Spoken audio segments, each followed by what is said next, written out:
Finally, the time has come to install a dash camera in the 30th anniversary MX5. It might be a little bit too late, but we will get to what I mean with that. I hope you're having a splendid day. I am Maz, and today then we will be installing a dash camera, and more specifically the Nextbase 522GW, which has been sitting here for way too long, and it did not serve its purpose as it was sitting on the workbench here, more or less, but now it is time to install it.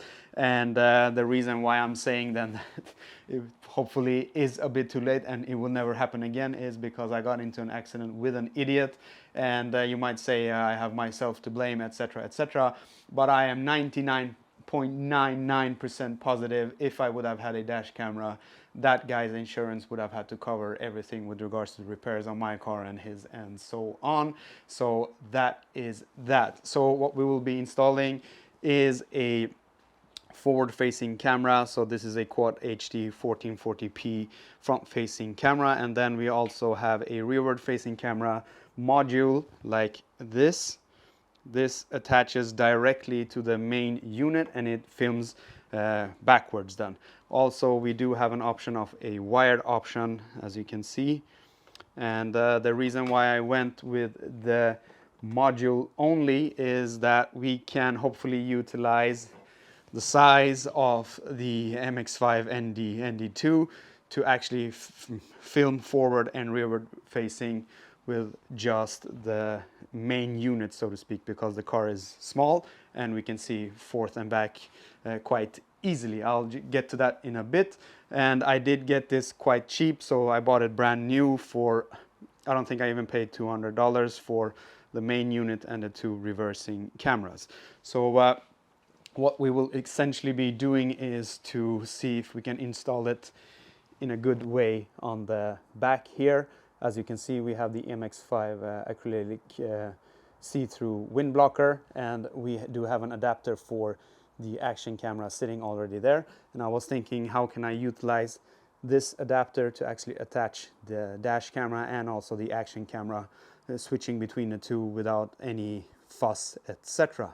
So that is what we will be doing today, and I think it is going to be a rather simple installation. We need to do some modifications on some of the adapters, etc., for the action camera setup, but once that is done, we don't have to bother that much about doing a really nice cable management, because we just need to route it. So as you may or may not know, the 12-volt socket on the ND2 is sitting back in there in the footwell, and we need to route a cable somewhere to go around on the inside here then and come up here, and that is the cable management we need to do. Usually the cable management in dash camera setups is the most tricky part, but I don't think it will be the case in this car then, or with the setup I'm thinking at least. On the ID3 that is parked outside, I did install the Blackview 900 two-channel setup, and that was a little bit more complex installation because we had to remove trim pieces, etc., to get the wires to the rearward facing camera, etc. I have a video of that as well, so I'll link it up above if you're interested of the installation of that. But today then we will be installing a dash camera in the ND2. But before we get on with the video, if you do like today's video, give it a big thumbs up. If it was helpful, let me know in the comment sections below. And also do remember to subscribe for future videos similar to this. And we have a bunch of stuff coming as well during the winter period at least, and also before we do hibernate the car for the winter period. But with that said, let's get on with the video. I just wanted to mention before we start assembling stuff and me walking you through how we'll do it is that this specific camera doesn't have that great support for parking mode. So meaning when your car is parked, you can set zones or impact, or if somebody walks in front of your car, etc. This doesn't support that type of stuff that well. And if you want to have great parking mode functionality or support, I think something from ThinkWare or Blackview is better suited for you. to, but as this is my fun car, so to speak, I don't park it that much, if that makes any sense. So I don't need a parking functionality. And also then we could hardwire most likely this to the 12-volt battery of the car through the fuse box or through the ODB port. And also, like ThinkWare and Blackview, there are external batteries which you can utilize for the parking mode as well if you don't want to utilize the car's 12-volt battery. So I just wanted to mention that before we start the video. So as you can see, we have the main unit, and the main unit does have a adapter which then can attach to this suction cup mount for your windshield. So this just slides in and holds it in place. Or I have cheated a little bit. We have this bracket here. I hope you can see that. Not the right side, but the left side is a small bracket with 3M tape attached to it from factory. So that goes also on top of this adapter here then, and attaches to your windscreen with 3M tape then. But what I have done actually is I utilized the 3M tape that was sitting on the OEM piece here, or adapter, and attached it to a helmet holder or whatever and whatnot you might have for your action camera, as you can see. So I will be able now to attach the camera to a action camera adapter. As you can see, it's a little bit angled and also a little bit longer than the usual adapters you might have. That simply slides into the adapter like so and attaches. And then I have in the car, which I showed you earlier, an DJI Osmo Action, or DJI Action camera holder, which is attached to the car. And then we have this adapter which then locks into place, and we can simply release it by pushing this tab. So this will then attach like so. And what we need to do then is to attach it to the actual camera. Let's see which way that will be. Like that. So now we have everything mounted as a unit, and what I just simply need to do is to attach this to the holder on the trim piece in the car. So with the adapters attached, it becomes a little bit big, but I think it will work in my case. I don't bother that much. So what we simply need to do is just to do like this and twist this. It locks into place. And now we also have the option of then tilting everything downwards and upwards, etc., depending on how you want it. And the reason why I went with the longer adapter, which I mentioned, is the way I have placed the piece that is attached to the trim piece here. It is a little bit close to the wind blocker, and the reason for me getting this longer arm was to get it out a little bit so it doesn't touch the wind blocker itself. And also the mount on the camera itself can swivel if you need it, and tilt it, and so on. So that is also possible to do to get a correct view of angle, etc. But we will get to the fine tuning in a bit. But this is how I will do it. And I know this mount, this is also attached with 3M tape to the trim piece on the car. I've been driving on track and Auto X sessions, etc. So this holds up so it doesn't fly off, so to speak.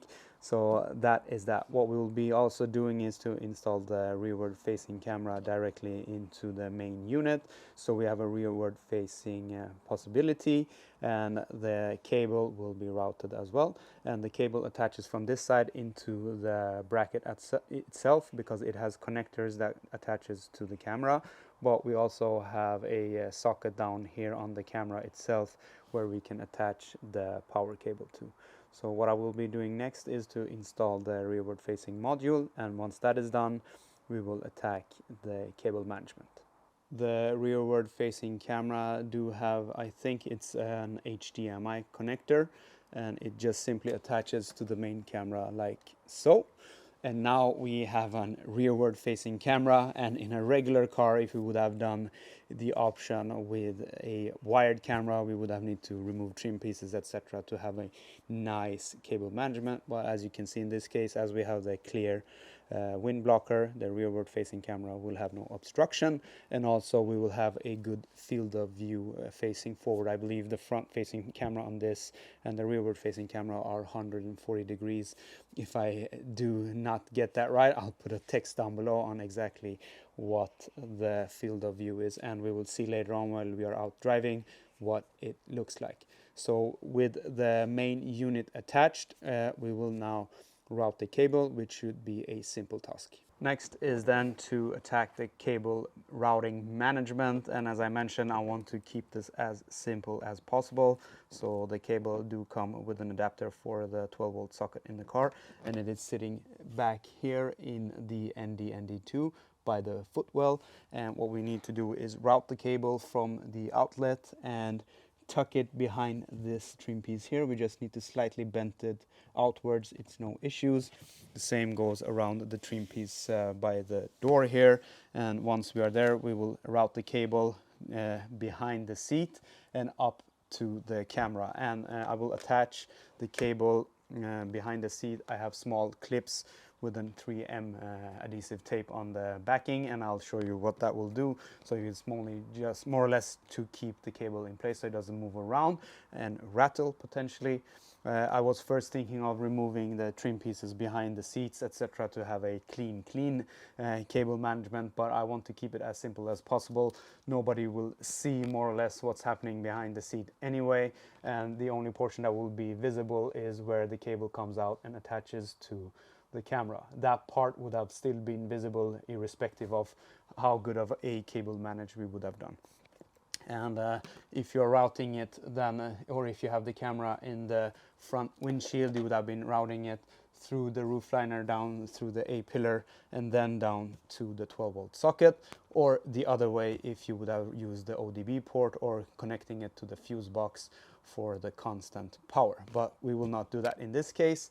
So what I will be doing is to attach it to the 12-volt socket, the power cable then, and I will just peel the floor mat out a little bit and tuck the first portion of the cable in behind the mat, and then we will just route it through this trim piece here to behind the rear seat. So let's get on with that.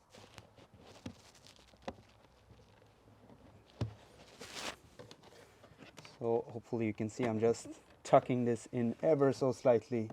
You barely even have to lift this trim piece out to get the cable behind it. And if we would have had an airbag here to worry about, that would have been something, but we don't, so I'll just tuck it in here and take it out from the back of the seat.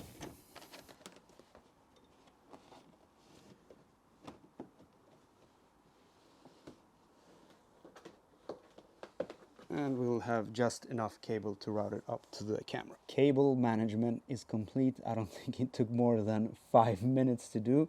So it is going behind the carpet there, and it is tucked in behind these trim pieces that we see here. And it comes and it goes up and behind the trim piece behind the seat. And as you can see, it's coming up here and then attaching to the camera. Again, then maybe not the cleanest install, but it is a good enough solution for me. And the excess cable is tucked in behind this larger trim piece here. Everything is now installed and ready to go. We have some finding to do with regards to angles, etc., but we will see that once we take it out for a drive and watch the recordings. But all in all, I don't know, it took me maybe 30 minutes to do all of this. It is not the most subtle installation with having this contraption with the adapters, etc., but it fits the bill for me. At least I can remove it easily. I can replace it with the action camera, and also we can then see forward and rearward with one setup, so to speak. So we don't need to have anything in the windshield, and we don't need to have anything from the rear aspect point of view. Everything is gathered in one place. But with that said, let's take it out for a drive and see what the results are like.